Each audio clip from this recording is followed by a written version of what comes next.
Hello বন্ধুরা, কেমন আছো সবাই? আশা করছি সকলেই অনেক ভালো আছো। প্রিয় বন্ধুরা, আজকে তোমাদের জন্য নিয়ে এলাম আরও একটি নতুন গল্প। আশা করছি তোমাদের ভালিয়ে যাবে, তাই ভিডিওটি শুরু থেকে শেষ পর্যন্ত দেখো। আজকেই আমার বিয়ে হয়েছে। বিদায়ের সময় মা আমাকে ডেকে বললেন, চামেলে, বাসর রাতে স্বামীকে তোর কাছে আসতে দিবি না, কারণ সে যদি তোর কাছে আসে তাহলে তাকে ডিভোর্স দিয়ে দেবে। তাই মনে রাখিস, তোর স্বামী যেন তোকে স্পর্শ করতে না পারে।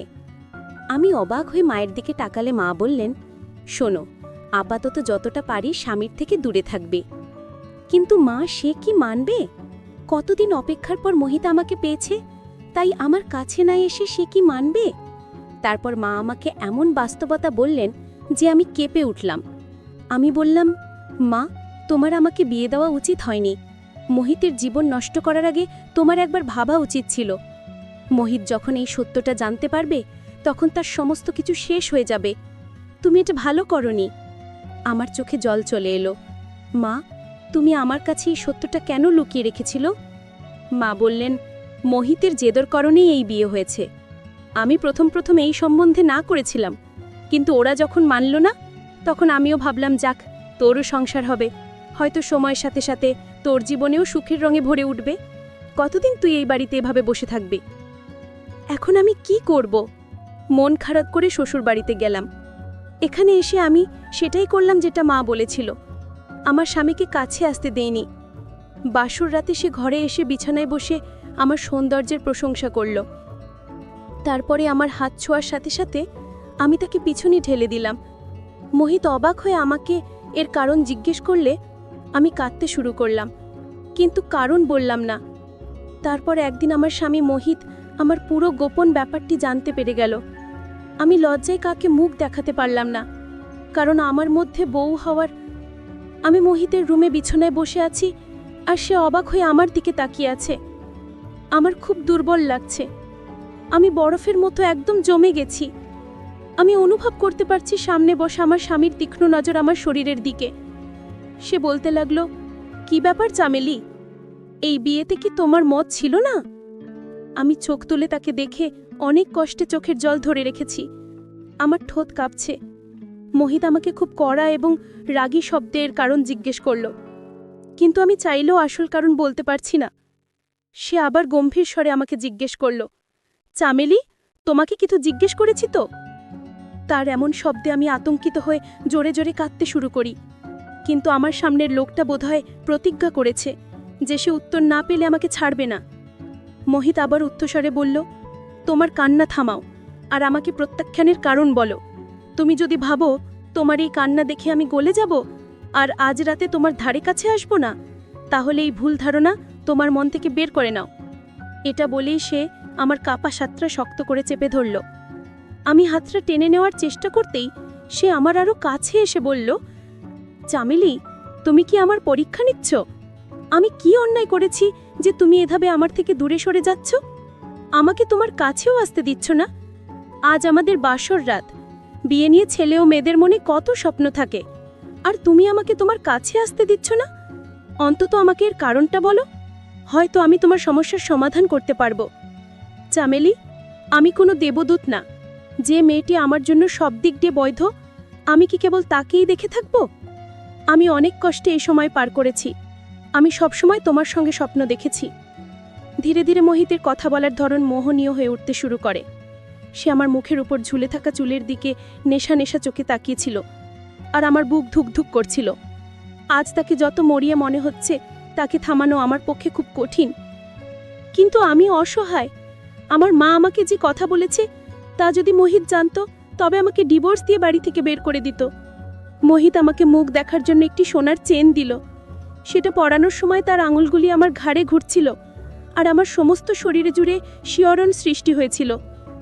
আমি তাড়াতাড়ি তার হাত ঠেলে দিয়ে আমিও পিছনে সরে এসে বললাম, মোহিত, আমাকে বোঝার চেষ্টা করো, প্লিজ আমাকে 1 মাস সময় দাও। আমি অনুনয় বিনয় করেছিলাম, কিন্তু মোহিতের নেশা চড়েছিল। সে কিছু শোনার মোড়েই ছিল না। সে বলল, আমাকে কারণটা বল, না হলে আমি জোর খাটাবো। তোমার কাছ থেকে আমার অধিকার আদায় করে নিলেও তুমি আমাকে কিছুই বলতে পারবে না। সেও সম্ভবত প্রতিজ্ঞা করেছিল আমার কথা না শোনার। কিন্তু আমি জানতাম মোহিতের সাথে এই ঘনিষ্ঠতা আমার জন্য কি নতুন বিপদ নিয়ে আসতে চলেছে। কিন্তু আমি তাকে আটকাতেও পারছি না। যতই সে আমার কাছাকাছি আসছিল ততই আমার অবস্থা খারাপ হয়ে যাচ্ছিল। আমি এতটাই টেনশনে ছিলাম যে বিছানায় অজ্ঞান হয়ে পড়ে যাই। মোহিত চামেলি চামেলি ডাকছিল আর আমার হাত ধরে নাচাচ্ছিল। হয়তো ওর ধারণা ছিল না যে আমি অজ্ঞান হয়ে যাব। হয়তো আমি অজ্ঞান হয়ে গেছি, কারণ মায়ের সেই কথা আর তার উপর স্বামীর সেই দাবিগুলোর চাপ। আমি চাইলেও আমার স্বামীকে আমার কাছে আসতে দিতে পারিনি। এমন নয় যে আমার জীবনে অন্য কোনো পুরুষ ছিল। আমি মোহিতকে খুব পছন্দ করতাম। এটাও না যে অতীতে আমার সাথে এমন কোনো ঘটনা ঘটেছিল যে আমার গোপন রহস্য ফাঁস হয়ে যাওয়ার ভয় পাব। কিন্তু আমার যে সমস্যা সেটা কম মেয়েদেরই থাকে। যখন জ্ঞান ফিরে তখন আমি হাসপাতালের বেডে। শাশুড়ি ও মোহিত আমার কাছে চিন্তিত হয়ে দাঁড়িয়েছিল। শাশুড়ি আমাকে কেমন লাগছে জিজ্ঞেস করলেন। লেডি ডাক্তার বললেন, এখন একেবারেই ঠিক আছে, আপনারা চাইলে এনাকে বাড়িতে নিয়ে যেতে পারেন। তারা কিছুক্ষণের মধ্যে আমাকে বাড়িতে নিয়ে এলো। শাশুড়ি আমাকে আমার ঘরে রেখে বিশ্রাম নিতে বললে আমি বিছানায় শুয়ে পড়লাম। বিয়েবাড়ির কারণে বাড়িতে অনেক অতিথিরা উপস্থিত ছিলেন। আমি শুনতে পাচ্ছিলাম মোহিতের দাদা, ভাই, জামাইবাবুরা মোহিতের সাথে মজা করছে যে বাসর রাতে তুমি তোমার বউয়ের সাথে এমন কি করলে যে বেচারা মেয়েটি একেবারে অজ্ঞান হয়ে গেল। একটি ফুলের মতো মেয়ে, তোমার ধীরে স্থিরে এগানো উচিত ছিল, কিন্তু তুমি তো ফুলটাকে দুমড়ে মুচড়ে দিয়েছ। তারা একটা মজা করার সুযোগ পেয়েছে, তাই আর থামে? সবাই কি ভাবছিল জানি না, তবে আমি নিজেই লজ্জা পাচ্ছিলাম, কারণ আমার কারণে মোহিত সবার সামনে লজ্জিত হচ্ছিল। কেউ আবার তাকে উপদেশ দিচ্ছিল 4 দিন ওই রুমের ধারে কাছেও যাবে না। কেউ আমার শাশুড়িকে বলছিল যে তুমি নিজের কাছে তোমার বৌমাকে রাখো, পাছে মোহিতের মুখ দেখে নতুন বউ আবার অজ্ঞান হয়ে যায়। হাসি মজার শব্দে আমি নিজের চোখেই ছোট হয়ে যাচ্ছি। কিন্তু আমি অসহায়। আমি যদি আমার স্বামীকে আসল কারণটা বলি তাহলেও সে আমাকে ডিভোর্স দিয়ে বাড়ি থেকে বের করে দেবে। আমি যদি কিছু নাও বলি তাহলেও আমাদের সম্পর্কের কয়েক মাসের মধ্যেই সে জানতে পারবে। কিছুদিন শাশুড়ি আমার কাছে আসতে থাকলেন। তিনি আমাকে খাবারও খাওয়াতেন। তিনি খুব নরম মনের এবং স্নেহময়ী মহিলা। ধীরে ধীরে সমস্ত অতিথিও চলে গেল। আমার শরীরও ঠিক হয়ে গেল। তাই আমি নিজেই রান্নাঘরের কাজ করতে লাগলাম, যদিও আমার শাশুড়ি আমাকে নিষেধ করেছিলেন। মোহিত খুব চুপচাপ থাকত এবং খাওয়ার সময় আমার দিকে অভিযোগের চোখে তাকাতো। শ্বশুরবাড়িতে শুধু মোহিত আর আমার শাশুড়ি থাকতেন। মোহিত আমার শাশুড়ির একমাত্র ছেলে। যদিও সব অতিথি চলে গেছে, কিন্তু শাশুড়ি তার বান্ধবী ও তার মেয়েকে জোট করে রেখে দিয়েছেন।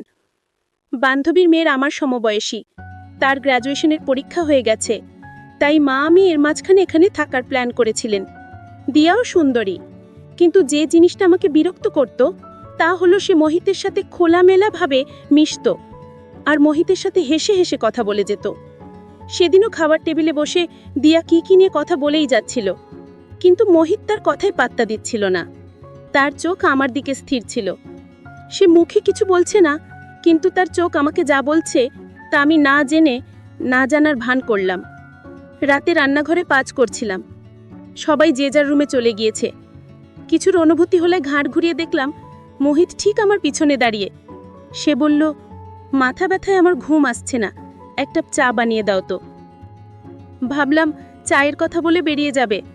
আমি চায়ের কেটেলটা গ্যাসের উপর রাখলাম। আমি রান্নাঘরে কাজ করার সময় রান্নাঘরের দরজায় ওড়না ঝুলিয়ে রাখতাম, কারণ এই সময় আমি রান্নাঘরে একাই থাকি আর বাড়িতে কোনো দেউর বা ভাসুরও ছিল না। কিন্তু মোহিত হঠাৎ এভাবে রান্নাঘরে এসে আমার কাছে দাঁড়াবে তা আমার ধারণা ছিল না। আমি যখন ওর দিকে মনোযোগ দিয়ে দেখলাম তখন আমার লজ্জা লাগতে লাগলো। ও রান্নাঘরের দরজার কাছেই দাঁড়িয়ে, আর আমার ওড়নাটাও সেখানেই ঝুলছে। আমি ওড়না নিয়ে নিজের গায়েও দিতে পারছি না, তাই যত তাড়াতাড়ি সম্ভব চা বানানোর চেষ্টা করলাম। কিন্তু আজ গ্যাসের চুলাটা খুব আস্তে জ্বলছে, হয়তো কোনো নোংরা আটকে গেছে। এত আস্তে জ্বললে চা তৈরি হতে 1 বা 2 মিনিট লেগে যাবে, আর এভাবে 1 বা 2 মিনিট দাঁড়ানো আমার পক্ষে কঠিন হয়ে যাচ্ছে। বারবার মোহিতের চোখে আমার চোখ পড়ছিল আর আমার হার্টবিট বেগে যাচ্ছিল। তারপর হঠাৎ মোহিত বলল, চামেলি, তোমার চুল খুব সুন্দর। আমি খেয়াল করলাম ও আমার দিকে আরেকটু এগিয়ে এসেছে। রান্নাঘরটা খুব ছোট, তাই ও আমার খুব কাছে চলে এসেছে। আমি খুব নার্ভাস ফিল করছি। ও আমার সামনে দাঁড়িয়ে আমার মুখের দিকে তাকিয়ে বলল, জানো, আমি তোমাকে আমার বন্ধুর বিয়েতে প্রথম দেখেছিলাম। যতক্ষণ আমি বিয়ের অনুষ্ঠানে ছিলাম আমার চোখ সবসময় তোমার দিকে স্থির ছিল। সেখানেই আমি মনে মন তোমাকে ভালোবেসে ফেলি। তখন থেকে তোমার সাথে সম্বন্ধ ঠিক না হওয়া পর্যন্ত আমি কোনো মতেই শান্তি পাচ্ছিলাম না। এই বলে মোহিত আমার আরও কাছে চলে এলো, আর আমি পিছিয়ে শেলফে গিয়ে ঠেকলাম। মোহিত, প্লিজ সরো, আমাকে আমার ওড়না নিতে দাও বলে আমি আমার কপালের ঘাম মুছলাম। মোহিত বলল, এখানে অপর কেউ নেই যার থেকে তোমাকে নিজেকে লুকাতে হবে। মোহিত আমার আরও কাছে এসে আমার কোমর ধরে আমার ঘাড়ে ঠোঁট রাখল। ওর গরম নিঃশ্বাসে আমি গলে যেতে লাগলাম। আমার অবস্থা আরও খারাপ হতে লাগলো।